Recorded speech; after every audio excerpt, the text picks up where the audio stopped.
And that's what I wanted to talk about today, is about how you can get others involved and others on board with your organisation.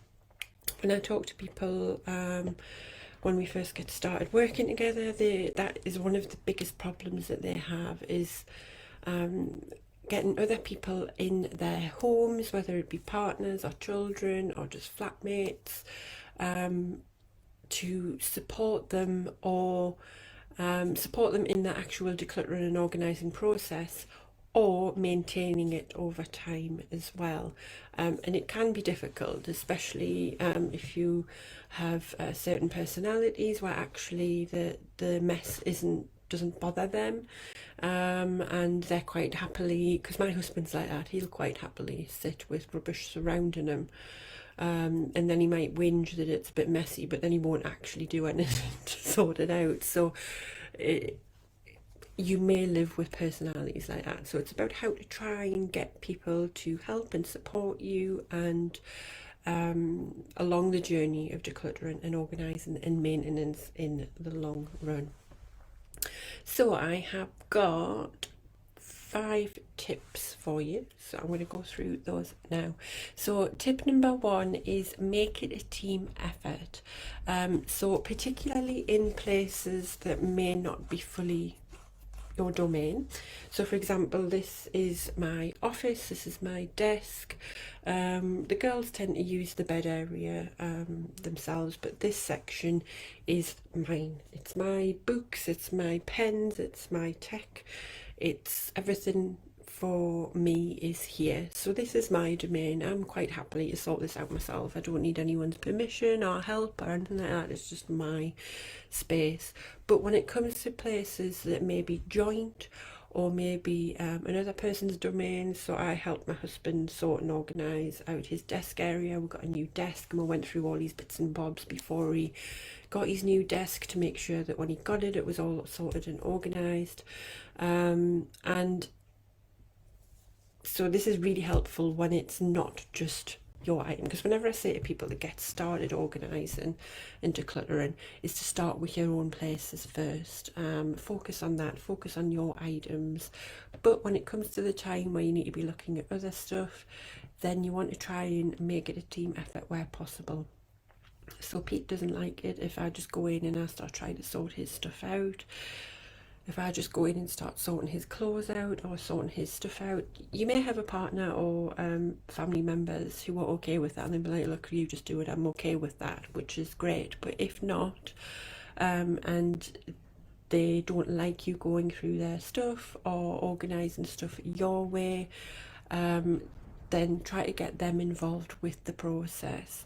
Because typically with my husband, he doesn't like me sorting his stuff out, but he doesn't like to do it himself because it can be quite daunting. He doesn't really, he can get rid of stuff, but then putting things back in an orderly manner, he's not interested in that, and he doesn't really know what to do. So he does actually appreciate my help when it comes to that, to try and keep and maintain systems moving forward. So the ideal situation in that is when you're dealing with other people's stuff or joint areas, is to get them involved. Work together as a team so that the space meets both your needs. If it's your partner's area, that it meets their needs. So try and make things work for them. Ask them questions about what they might use more often, etc. So you can help organise if that is your zone of genius. And it's less scary for both of you, because you know that you're doing it with them and with their ideals in mind, and they know that you're helping and supporting them, and it's not just down to them to do it. And plus it's quicker as well. It's 2 people working on it than one. So whenever it's joint spaces or sorting out other places, try and get that other person involved. Number 2 is give advance notice. So if you like help with organising projects, which I do, I don't like to do it all myself, and I always say it's a really good thing to get people involved and delegate.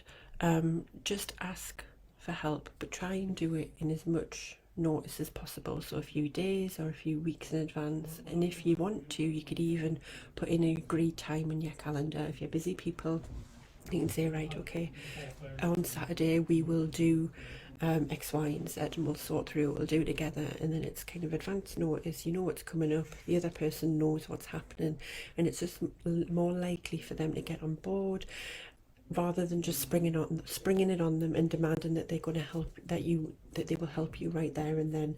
That can cause a lot of arguments if you just say, right, I'm sorting this out now, you can come and help us, and they're like, it kind of takes them aback a little bit. So just give them a little bit of advance notice, and that goes for adults and children alike.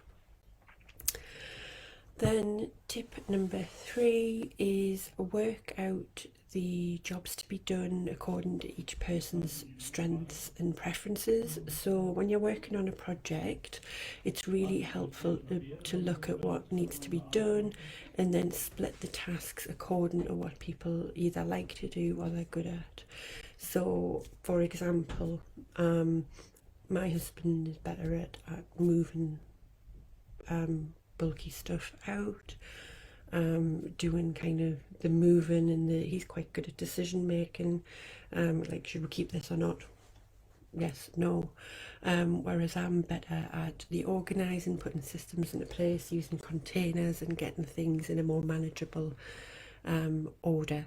So that is usually what we do when we split jobs, is that I'll focus on kind of the end part of it, and then we'll do the beginning part together. And then he'll do kind of the big moving and the sorting things out and dropping things off at charity shops and things like that. Then tip number 4 is determine specific areas of responsibility. Now this actually was quite a big thing in our house, because the main source of arguments a while ago in our home was kind of, I don't know, it's weird, isn't it, when you're with your partner, you kind of tot up and like, well, I do this and you do that, and like, I've done more housework than you this week, or please tell me it's not just me. But I've had conversations with my friends over the years about exactly the same, about just kind of keeping markers on who does what around the house, and then using it as an argumentative tool, which I think is quite funny. But it is much easier for you to maintain the order in your home and organise the systems that you put in place when the people in the household know what specific areas they are responsible for. So, for example, Pete's in charge of doing the dishes. And it's really easy for him to keep on top of that because he knows that it's his job to do, and he's not waiting around just hoping that I'm going to do it so he doesn't have to. And vice versa for me, I'm in charge of the laundry, so then he knows that really it's my job to do, and I'll not be kind of sitting waiting, well, when's Pete going to do it? I'm kind of just postponing it as long as I can to see if he'll do it. And then I don't need to. And actually, that can just cause a lot of chaos. It can cause a backlog of stuff. Things get messy. And you just take charge of that job, you take ownership of it, and it's about having specific responsibilities to help you keep those systems in place, but also it keeps you from kind of harbouring that resentment against each other, or like I say, keeping score of who's doing what, which is difficult. So try, if possible, just say, right, this is our home, it's not just mine, this is our home, we need to sort out areas of responsibility so that we know who's doing what and we can keep on top of it. Otherwise it's just going to become unmanageable or unbearable. And then just start off small, maybe just do little jobs here and there, like, right, you do the bins and I'll clear the table after dinner, things like that, and move up to bigger jobs as you go. Or just do a quick clean split and just go, right, here's all the jobs that needs doing, who's doing what, and delegate and delegate things to your children as well once they're at a certain age. My older daughter, she's 10 now, she can do a lot more than what she used to. She's always been quite helpful around the house, bless her, but now I can get her to do a lot more things. She does hoovering for us. The youngest, she's turning 8 in a couple of weeks, and she loves cleaning sinks. Don't know why, but she does love it. So sometimes she just asks me and says, Mommy, can I go and clean the sinks? I'm like, yeah, set yourself away, pet. Like, just do it. Don't need to ask us, just get the stuff out and do it. So remember, it's not just you and your partner. Your kids live in the house as well, and I know it's difficult, especially when they get to teenage years and when they're younger. So there's a bit of a sweet spot to try and get. And I'm not in, mine aren't at teenage years yet, so let's see how it goes.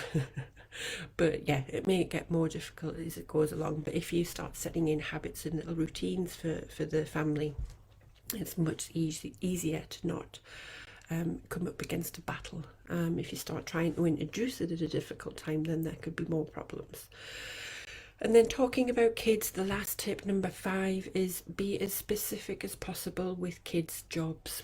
And this might not be the same for every kid. I find this is mostly useful for my children, but for just a few of the people that I've worked with in the past as well, that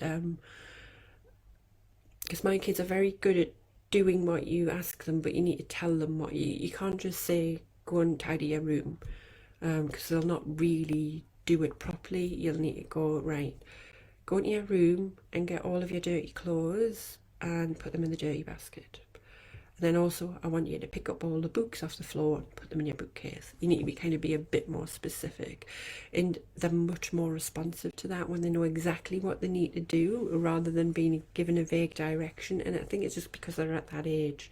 When they're a little bit older, you've got more freedom to say go and tidy your room, and because they're older, they know what kind of is expected of them. But as they've been growing up, being quite young, they don't really know what you mean by tidying up. They could be like, well, just move a few things. And my oldest daughter, she would just go and like put the loads of things into a pile, and sometimes I'd find that she would collect things into a pile and then hide it in the cupboard, and it's like, that's not tidying up, that's just hiding the mess. So you've got to teach them as they're growing up exactly what to do. So just try and be specific. So say when you get home from school, I want you to put your shoes in the shoe basket or the shoe box, rather than saying, girls, will you please keep your shoes organised? What does that mean to a 7-year-old? Goodness knows. So try and just be as specific as you can about what you want them to do, and they're more than likely going to just start doing it as a habit. My oldest one, not so much. My youngest is really good that once you tell her to do something once, she usually does it repeatedly. Older one, I have to keep on saying it, but it's something you've just got to work with the different personalities and see how it goes. But just be as specific as possible when it comes to kids. And in all honesty, this sounds really bad, I found that is quite useful for my husband as well. Rather than just say, can you go and sort this out, I'll say, can you do X, Y and Z? Because yeah, I'm sure you know, if you ladies are watching, you might understand. But yeah, those are those 5 tips. I'll just quickly review them. So make it a team effort, get help and support where you can. Not only does it make it quicker, but it just helps get your family involved in looking at their items rather than just leaving it to them and hoping that they'll do it. Just try and get them involved as well. Number 2, give advance notice. Don't just spring it on them. That can cause a few problems. Number 3 is just work out things that you're going to do in the whole process according to what people like or what their strengths and weaknesses are. That's it, weaknesses, their preferences. And then number 4 is determine specific areas of responsibility. So make sure that you've got your jobs in the house for each family member and they know what they need to do and when they need to do it by. Good reward system as well for kids. We use Go Henry cards, and we'll say, right, if you do the hoovering every day, you'll get an extra X amount in your pocket money, for example. And they've actually got like a little chart and you tick it off within the app as well, which is really good. And then the last one is just be as specific as possible with tasks. And I don't mean be really anal and kind of regimented. Like, this is all about just trying to be easygoing and making things easy for you. I'm not talking about setting up massive rotas and wrist slaps if you don't get it done. It's like that's not fun. You don't want to make it unbearable. It's just about creating something that works for you and your family with the personalities that you've got, and just everyone supporting each other and everyone understanding that this is our house and we're going to work together to just keep it in a decent order. So let me know if you've got any questions. I haven't seen any questions come through. I know this one is a hot topic for people, and there's a lot of personalities out there that may have certain traits that would be difficult to manage. So do let me know if you've got any specific questions, and I can give you some advice if you've got any specific issues. And just drop them in the comments, or if it's something personal, feel free to send me a DM as well.